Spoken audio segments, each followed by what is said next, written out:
யாரு அவ்வளவு பெரிய பிஸ்கோத்து அப்படின்னு நீங்க நினைச்சீங்கன்னா அது வேற யாரும் இல்ல, நம்ம பாபி சிம்ஹா தான்.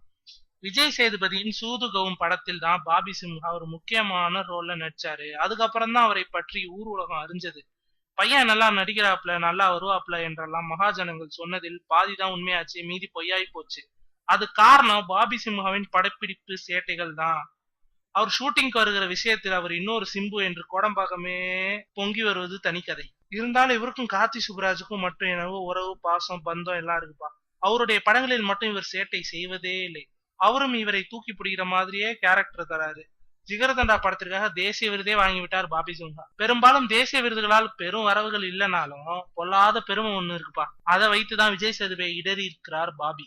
எப்படி அப்படின்னு நினைச்சீங்கன்னா, பிரபல தொலைத்தொடர்பு நிறுவனம் ஒன்று தமிழில் தனது தொழிலை விரிவுபடுத்த ஒரு விளம்பர படம் எடுக்க முன் வந்தது. மும்பைக்காரர்களாகி அவர்களுக்கு தமிழ சுத்து போட்டாலும் யார் டாப்னு தெரியல. இருந்தாலும் இங்குள்ள நிறுவனம் ஒன்றின் உதவியோடு தமிழில் இருக்கும் முன்னணி நடிகர்களின் லிஸ்டை போட்டு அலைசி ஆராய்ந்து விஜய் சேதுபதியை டிக் அடிச்சாங்களாம். கொடுமை என்னன்னா, அந்த லிஸ்டில் ஒரு வாரத்துல இருந்தாரா பாபி சிம்ஹா. வாய்ப்பு விஜய் சேதுபதிக்கு போகிறது என்பதை அறிந்த பாபி சிம்ஹா நேரடியாக அந்த நிறுவனத்துக்கு ஒரு மெயில் அனுப்பிச்சாரு. நான் தேசிய விருது பெற்ற நடிகன், எனக்கு தமிழ்நாட்டுல ஏராளமான ஃபேன் ஃபாலோவர்ஸ் இருக்கிறாங்க. என்னை விட விஜய் சேதுபதி பெரிய நடிகர் அல்ல என்பதுதான் அந்த மெயிலின் சாராம்சம். அப்புறம் என்ன, தமிழ் சினிமாவை பத்தி கொஞ்சம் கூட தெரியாத அந்த அப்ரசன்ட்டுங்க 1 கோடி சம்பளத்துல பாபி சிம்ஹா பிக்ஸ் பண்ணிட்டாங்க. 1 கோடி போச்சே என்று அழுகிற நிலையில விஜய் சேதுபதி இருக்கிறாரு. அடப்பாங்கப்பா, மனுஷன் கெத்துப்பா.